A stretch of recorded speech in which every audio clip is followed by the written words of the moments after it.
Deuxième, le voyage. Le voyage. Dieu nous dit dans sa parole que nous sommes des pèlerins. Nous sommes des étrangers sur cette terre. Alors si nous sommes des étrangers, c'est que la terre ne nous appartient pas. Nous sommes ici là juste en passage.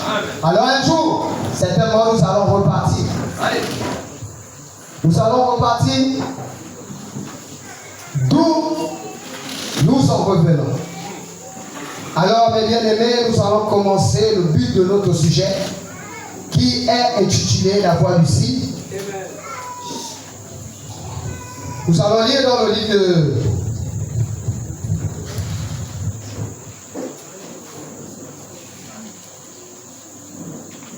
Nous allons commencer dans le livre de Exode. Exode au chapitre 4, au verset 1 à 9. J'ai lu la parole de Dieu dans Exode 4, Oui. à partir du premier verset jusqu'au verset 9. Amen. Moïse répondit et dit, voici, ils ne m'écouteront point. Oui. Et ils n'écouteront point ma voix. Oui. Mais ils diront, l'Éternel ne l'est point apparu. Oui. L'Éternel lui dit, qu'y a-t-il dans ta main? Il répondit, une verge. Une verge. L'Éternel dit, jette-le par terre. Oui. Il le jeta par terre. Oui. Elle devint un serpent. Moïse fuyait devant lui. Oui. L'Éternel dit à Moïse, étends là ta main Oui. et saisis-le par la queue. Amen. Il étendit la main Oui. et il saisit le bâton, le serpent. Il redevint une verge dans la main. Amen. Verset 5. 5. C'est là il dit à l'Éternel ce que tu feras. Oui. Afin qu'ils croient que l'Éternel, le Dieu de leur père, Oui. t'est apparu, le Dieu d'Abraham, le Dieu d'Isaac, le Dieu de Jacob. Oui. L'Éternel lui dit encore, mets ta main dans ton sein. Oui. Il mit sa main dans son sein. Puis il le retira. Et voici sa main était couverte de lèpre, blanche comme la neige. 7. L'Éternel dit à Moïse, Oui. remets ta main dans ton sein. Il remit sa main dans son sein. Oui. Puis il le retira de son sein. Et voici, elle était devenue comme sa chair. Amen. 8. S'il ne te croit pas, dit l'Éternel, Oui. et n'écoute pas la voix du premier signe, ils croiront à la voix du dernier signe. Du dernier signe. 9. S'il ne croit pas, même à ces deux signes, Oui. il n'écoute pas la voix, tu prendras de l'eau du fleuve, Oui. tu la répandras sur la terre, Oui. et l'eau que tu auras prise du fleuve deviendra du sang sur la terre. Que Dieu bénisse la lecture de sa parole. Veillez vous assurer. Avant d'entrer dans le but du sujet, nous allons lire d'abord l'écriture, toujours dans Exode. Exode au chapitre 2, 11 à 13. Je lis la parole de Dieu dans Exode 2, 11 à 13. Oui. En ce temps-là, Oui, en ce Moïse temps-là, devint grand, devint grand. se rendit vers ses frères Oui. et fut témoin de leur pénible travaux. Oui. Il vit un Égyptien qui frappait un Hébreu, donc ses frères. Amen. Il regarda de côté et de l'autre, et voyant qu'il n'y avait personne, il tua l'Égyptien et le cacha dans le sable. Il sortit le jour suivant, et voici, deux Hébreux se querellaient. Il dit, celui-ci qui avait tort, pourquoi frappes-tu ton frère, ton prochain? Amen. Et cet homme répondit, c'est bon. C'est bon. 11 à 13. Ok. Lisons aussi 17 à 19. 17, 19. Les bergers arrivèrent Oui. et les chassèrent. Alors Oui. Moïse s'éleva, Oui. prit leur défense et fit boire leur troupeau. Quand elle fut de retour auprès de Ruel, Oui. leur père, il dit, pourquoi revenez-vous si tôt aujourd'hui? Oui. Elle répondit, un Égyptien nous a délivrés de la main des bergers. Oui. Et même il nous a puisé de l'eau Oui. et a fait boire le troupeau. Oui. Que Dieu bénisse la lecture de sa parole. Alors, mes bien-aimés, voici la base de ce sujet. Parce que avant d'arriver au chapitre 4, il y a un début. Moïse, né, mais grandit en Égypte. Alors, il a tué un Égyptien parce qu'il était hébreu. Il n'était pas égyptien. Et quand il tue un Égyptien, voilà comment, lorsqu'il voit ses deux frères en train de se quereller, il vient s'y oppose. Il dit, mais non, toi qui as tort, pourquoi tu veux faire du mal à ton prochain? Parce que l'acte que tu viens de commettre n'est pas bien. Voilà comment les deux frères se tournent contre Moïse. Il dit, mais toi, attends, toi tu as quoi dans ton cœur?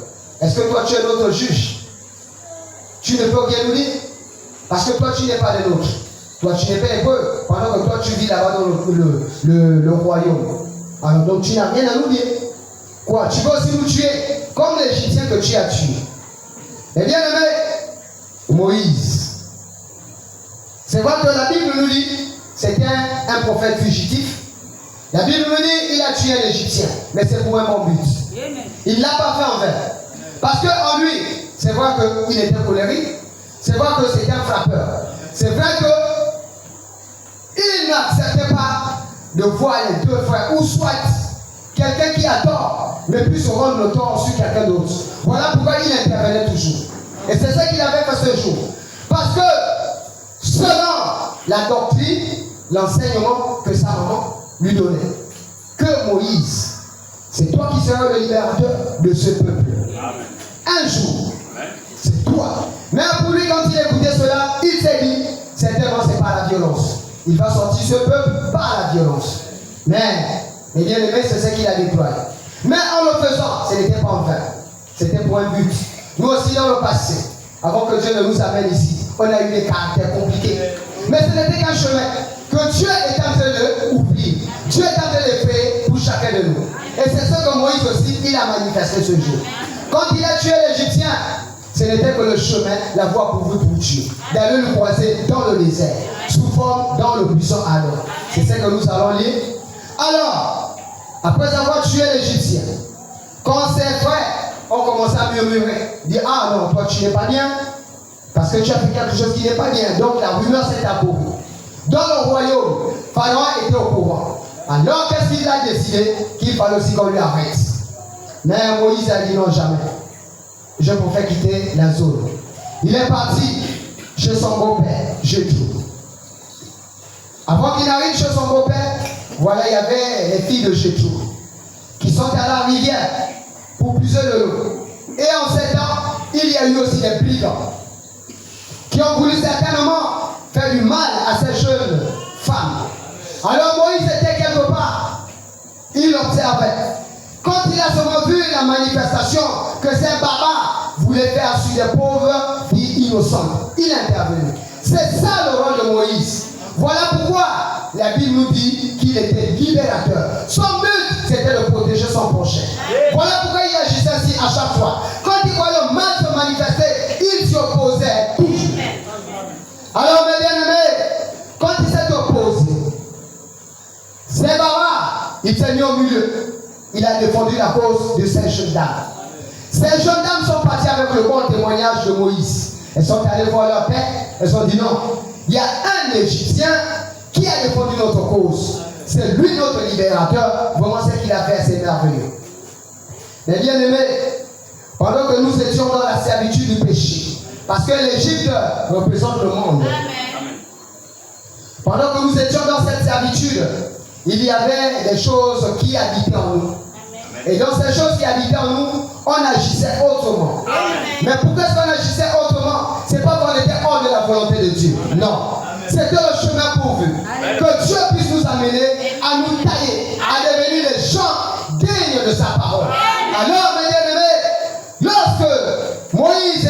là, quand il est arrivé auprès de son beau-père, on lui a donné une responsabilité. Parce qu'il fallait qu'il puisse devenir maintenant un homme juste, un homme digne, un homme requéci. À cause de sa colère, à cause de ce qu'il faisait. Alors, mes bien-aimés, il a fait 40 ans en Égypte. 40 ans aussi, il a passé cela dans le désert. Mes bien-aimés, Dieu ne voit pas tout ça. Quand Dieu veut te restaurer, quand Dieu veut te guérir, quand Dieu veut te délivrer, il ne regarde pas tout ça. Que tu aies 100 ans, que tu aies 50 ans, que tu aies 2 ans, ça ne tient pas devant Dieu. Lui, le plus important, dès que son temps arrive, ma bien-aimée, mon précieux frère, ma précieuse soeur, je t'attrape dans sa main. Et c'est ce qu'il a fait ce jour.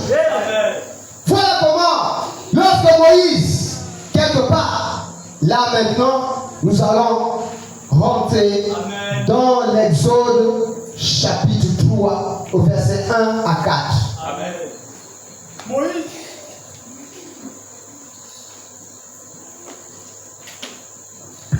J'ai lu la parole de Dieu dans l'Exode 3, au premier verset, au verset 4.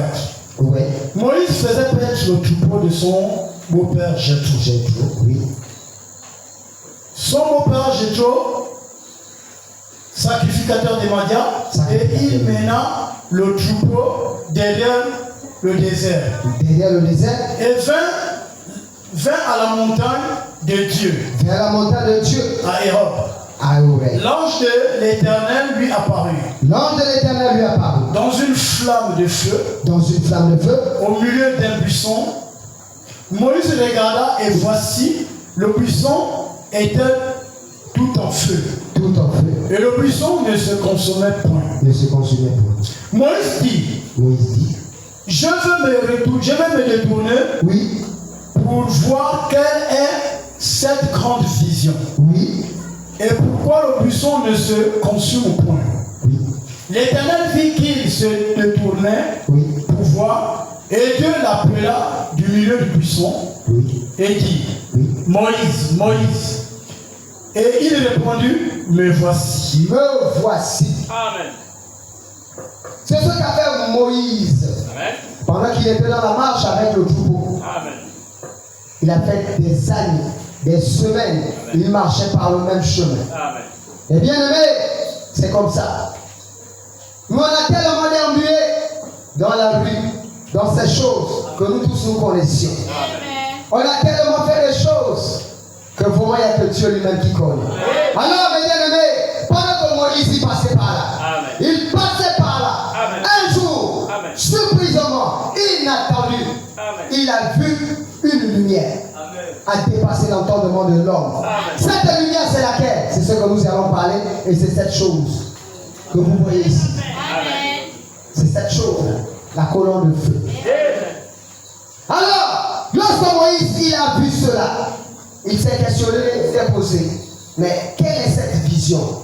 Alors, pendant que Moïse approchait avec lenteur pour bien voir la chose, on lui dit dans la parole que c'était l'ange de l'Éternel dans une flamme. L'ange de l'Éternel, c'est qui? C'est Dieu lui-même.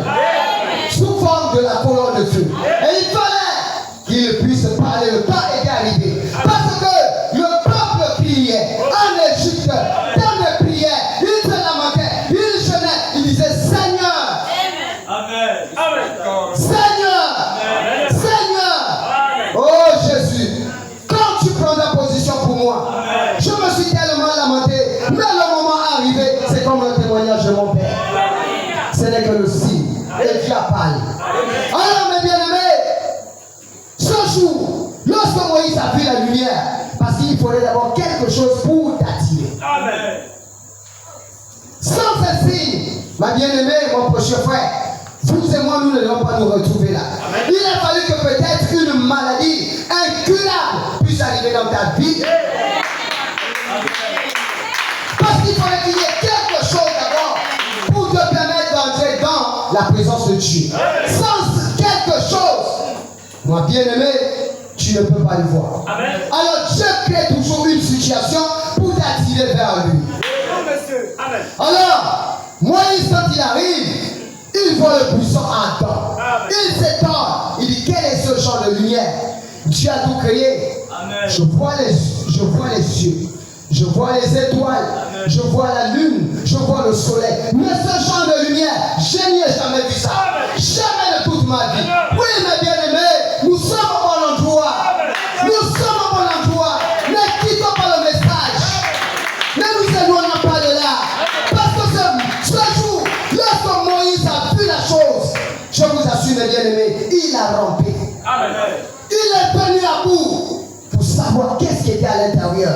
Et nous aussi, c'est ce que nous devons faire. Amen. Lorsque nous sommes ici, que ce qui est dehors reste dehors. Amen. Amen. Que tout tourment reste dehors. Amen. Mais lorsque nous sommes dans la présence de Dieu, nous sommes connectés à lui. Parce qu'il y a des grandes choses à faire avec nous. Et ce jour, mes bien-aimés, Moïse, il pouvait se poser la question. Amen. En regardant comme une vision, avoir les imaginations, que certainement, mais Dieu l'a interprété. Amen. Parce que Dieu voulait attirer l'attention de Moïse, Amen. qu'il est temps d'aller servir. Amen. Et je dois t'envoyer. Et tu ne peux pas bouder. Donc pendant qu'il murmurait, pour bien dire, est-ce que c'est une étoile, est-ce que c'est le soleil, est-ce que c'est la lune, mais Dieu lui a interpellé, a dit, Moïse, dès qu'il a écouté son nom, mes bien-aimés, c'est ça.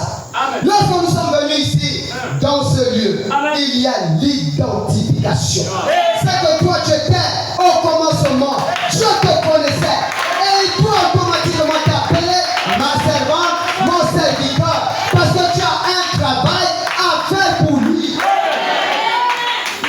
C'est ça, mes bien-aimés. Amen. Ce que Dieu Amen. avait dit à Moïse, il fallait qu'il lui appelle. Amen.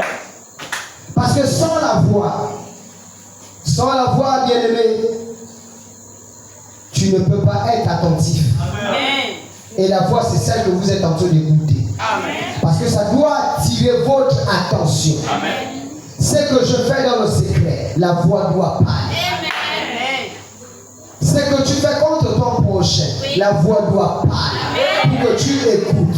Et ce jour, Moïse a écouté son nom. Et quand il a écouté son nom, il s'est approché. Amen. Et quand il s'est approché, Dieu lui a dit stop, il y a des limites. Yes. Tu ne dois pas dépasser. Amen. Si je t'ai appelé, tu écoutes ce que j'ai à te dire. Amen. Alors, bien-aimés, nous allons maintenant rentrer dans ce sujet. Amen. Exode 4, 1 à 9. Amen. Comme on disait, papa, nous allons récapituler dans quelques mots. Parce que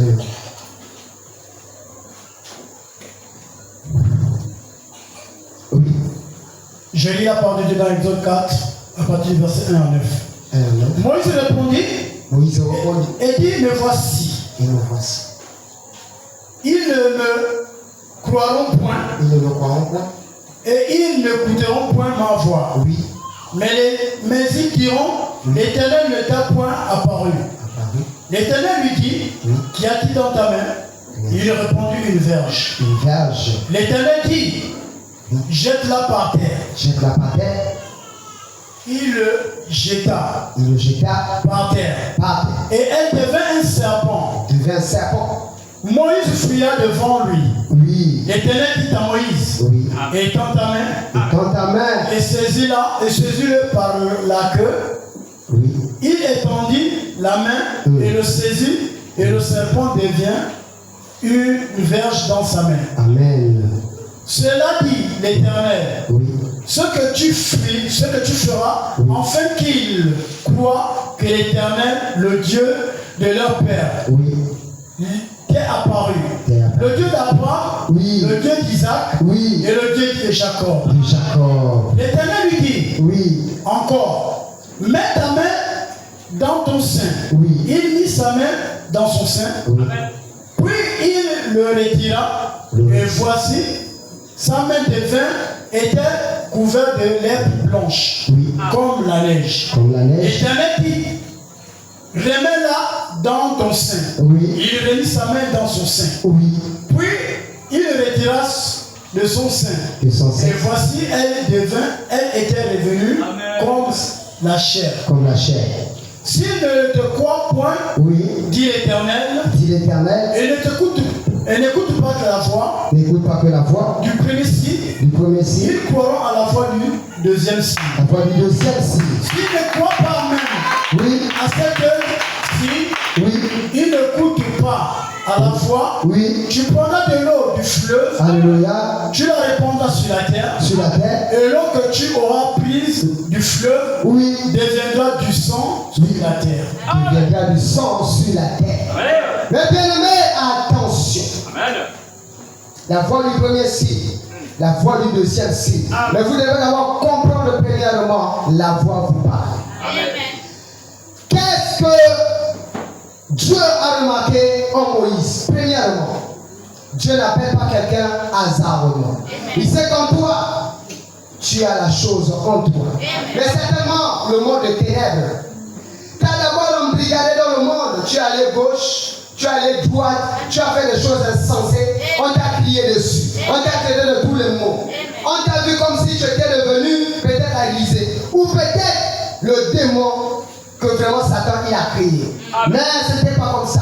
Pendant que Moïse a tué l'Égyptien, Dieu le voyait. Pendant que Moïse a défendu ses femmes, Dieu voyait. Dieu a vu la sincérité qui était dans le cœur de Moïse. Et c'est comme nous ici. Certainement tu pouvais les voler. Mais en volant, certainement c'était pour nourrir les enfants. Dieu a vu cela. Ce n'était pas pour rien. Tu n'as pas fait dans un but pour dire que tu vas emmener ton prochain. Non! Il y a forcément quelque chose derrière. Et quand tu as vu cela en Moïse, il a dit non, je dois travailler avec cet homme. Je dois travailler avec lui. Parce qu'il est ferme dans ses décisions. Lui, c'est un homme, quand il dit, il fait. Il ne recule pas. Et c'est ce qu'est un chrétien. Un chrétien n'est pas ballotté. Un chrétien n'est pas limité. Un chrétien ne ça. C'est pas seulement ici à l'église. Un chrétien doit être déterminé en tout et pour tout. Alors, mes bien-aimés, ce jour, lorsque Moïse est arrivé devant Dieu, Dieu regarde, il dit bon, qu'est-ce que tu as dans la main? Il dit j'ai un bâton. Il faut d'abord avoir quelque chose en toi. Parce que tu ne peux pas venir devant Dieu sans que tu n'aies rien. Tu dois forcément avoir quelque chose. Et le bâton représentait la foi. Oh bien-aimé, Moïse savait. Il ne marchait pas en vain. Il savait qu'un jour, que cette prophétie, que sa maman avait dit, il devait libérer ce peuple, ça devait s'accomplir. Mais il devait passer par les épreuves. Et c'est ce qui lui est arrivé. Bien-aimé, pourquoi tu viens de la mort? Pourquoi tu viens de la mort? Tu es au bon endroit. Un jour, Dieu va t'envoyer quelque part. Ce que tu as demandé, pourquoi tu pleures? Dieu va te donner cela. Mais sois seulement dans sa présence. Sois seulement dans sa présence. Ça dépend de lui. Les circonstances, les temps, ça dépend de Dieu. C'est pas nous de nous efforcer. C'est pas nous de nous lamenter. Non. Ce jour, Moïse, malgré qu'on a traité de tous les mots, prophète fugitif, il a été même injurié par ses frères. Ils l'ont rejeté. Mais oui, pourquoi nous nous plaignons? Si mon parent ne m'aime plus, mais Dieu m'aime. Oh Jésus, pourquoi tu l'as montré Dieu? Est-ce qu'on doit se lamenter? Non, Dieu nous connaît. Alors mes bien-aimés, Moïse, lorsque Dieu lui pose la question, qu'est-ce que tu as? Il dit non, j'ai un bâton. Pour lui, c'était un bâton sans utilité. C'est un bâton qui n'a ni souffle, qui n'a ni vie, qui n'a ni oreille, qui n'a ni bouche, qui parle. Mais ce qui est en toi, Dieu connaît. Non, ça ne parle pas, mais autant convenable. Dieu t'a donné le don, Dieu t'a donné le talent, ça va se manifester, autant convenable. Bien-aimé, Jésus.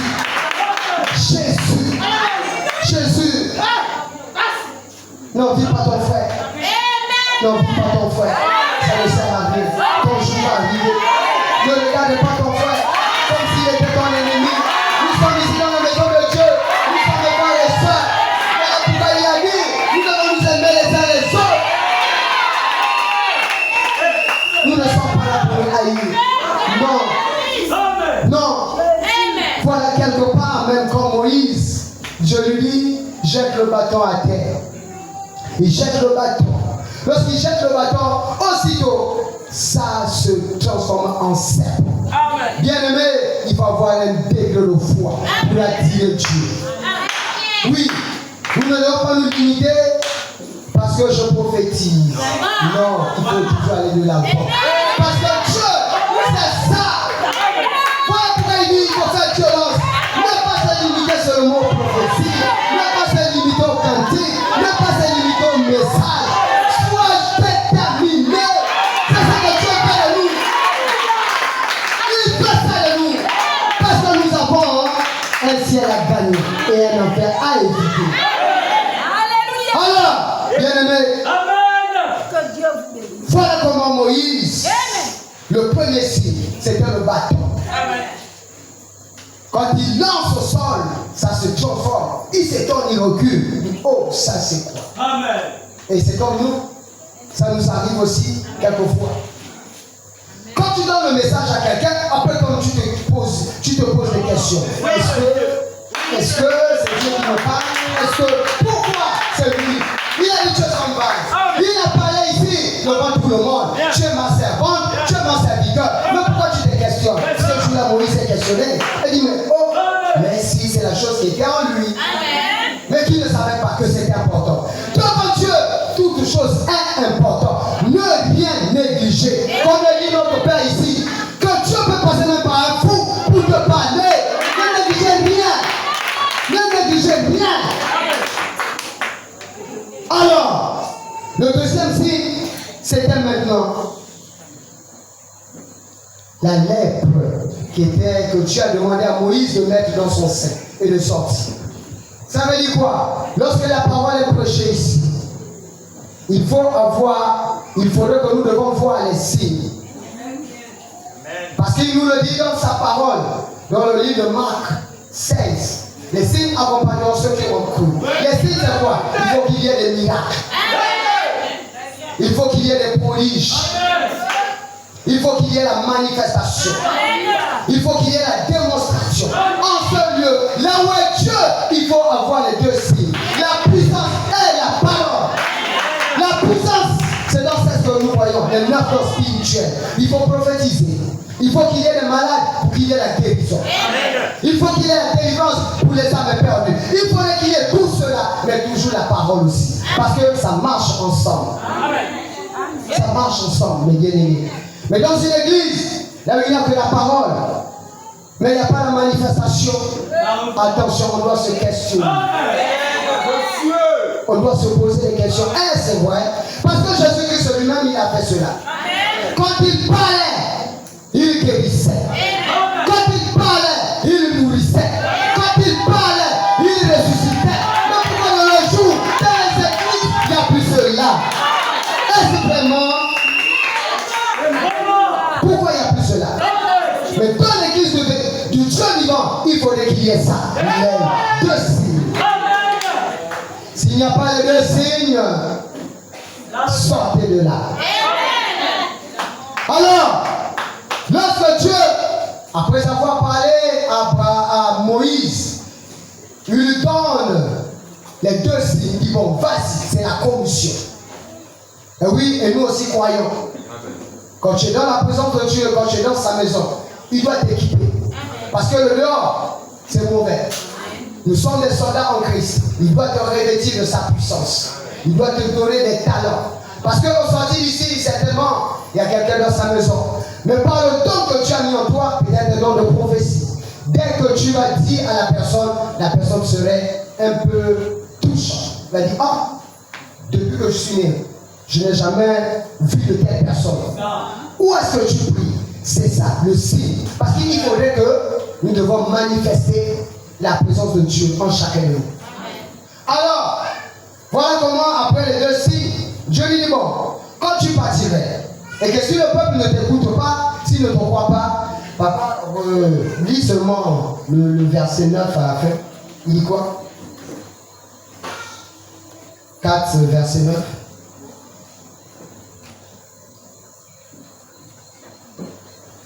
Le dernier verset. S'il ne croit pas, oui. S'il ne croit même pas à ces deux signes, oui. Et n'écoute pas oui. la voix du deuxième signe. Du premier. Du premier signe, oui. Oui.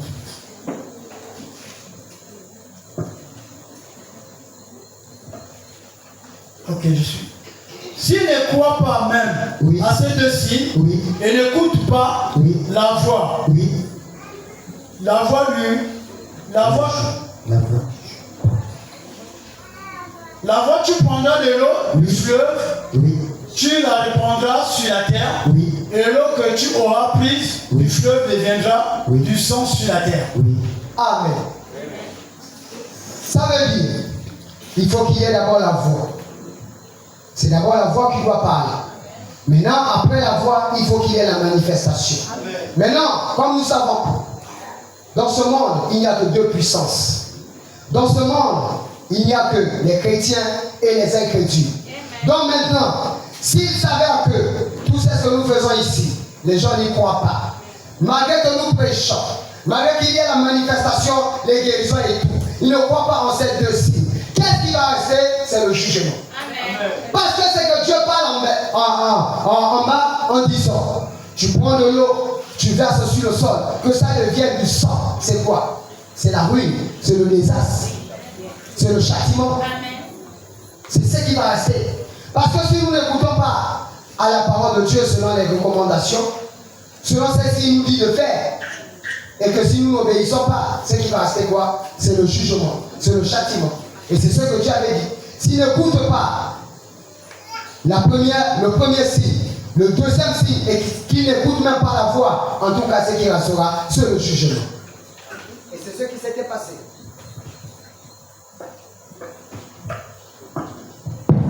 Et c'est ce qui s'était passé. Voilà comment Moïse, il a pris, il est allé vers ses frères et il a accompli la mission. Alors nous allons lire quelque part dans le livre de Marc.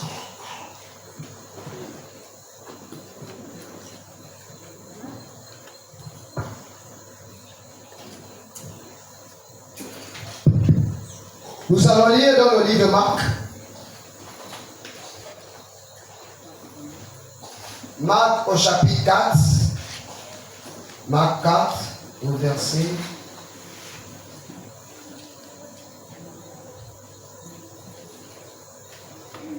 Marc chapitre 4 au verset.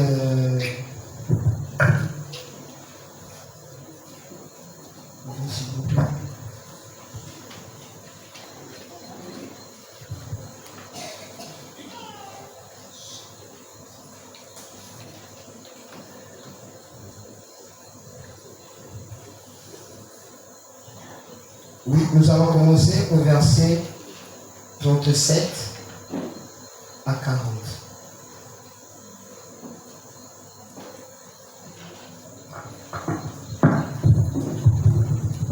Verset 4 à chapitre 4 au verset 37 à 40. Marc.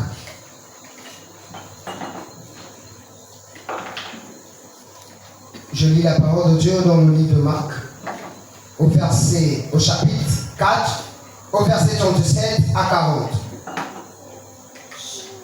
Il s'éleva un grand tourbillon, et les flots se jetaient dans la barque, au point qu'elle se remplissait déjà. Et lui, il dormait à la poupe sur le coussin. Ils le réveillèrent et lui dirent, Maître, ne t'inquiètes-tu pas de ce que nous sommes, de ce que nous périssons?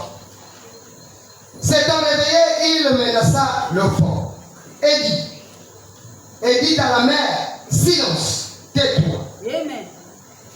Et le vent cessa. Et il y eut un grand calme. Puis il dit, pourquoi avez-vous si peur?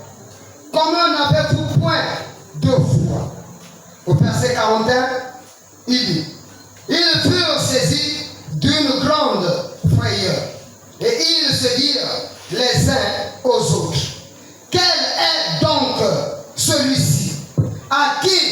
obéissent même le vent et la mer. Et bien aimé, c'est ça. C'est ça, mes bien-aimés. Qu'est-ce qui a attiré d'abord l'attention des disciples? Il fallait un tourbillon. Il fallait un vent. Quelque chose pour les tourmenter.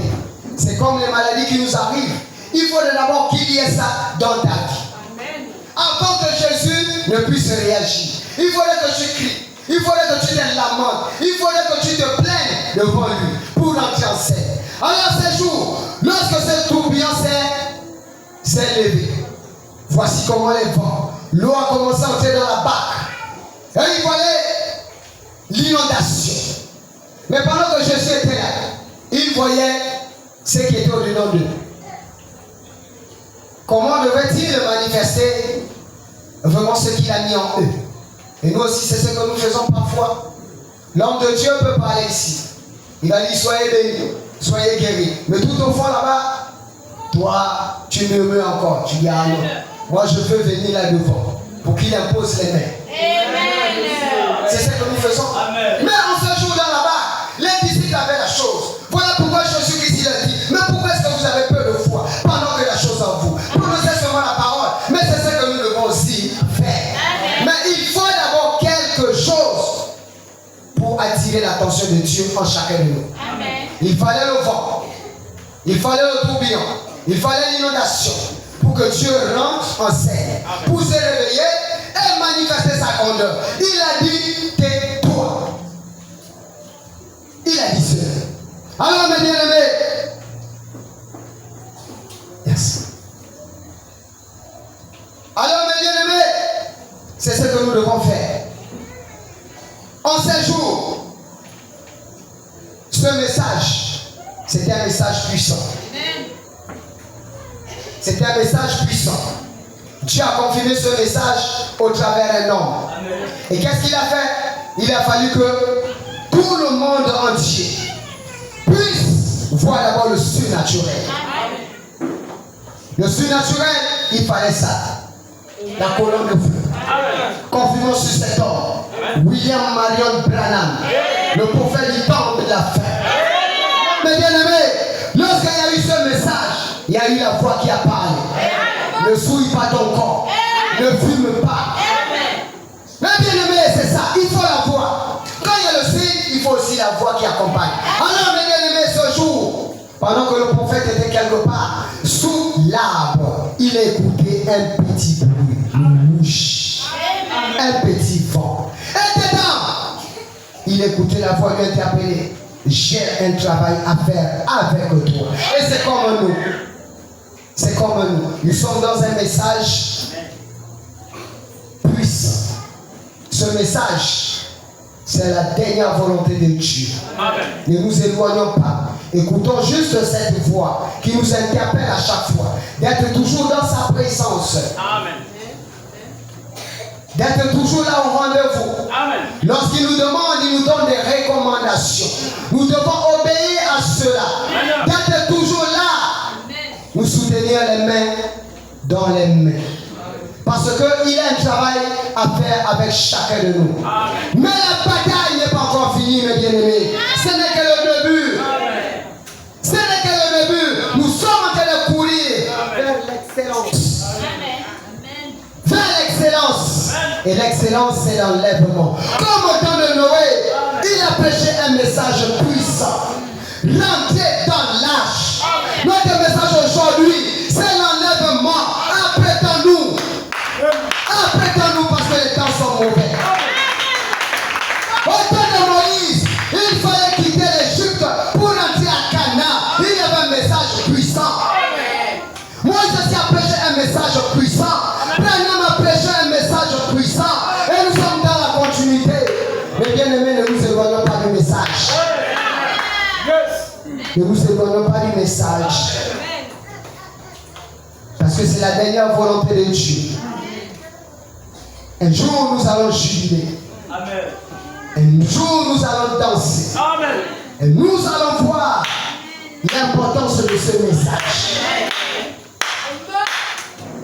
Alors que Dieu ajoute plein de bénédictions dans sa parole Dieu nous bénisse.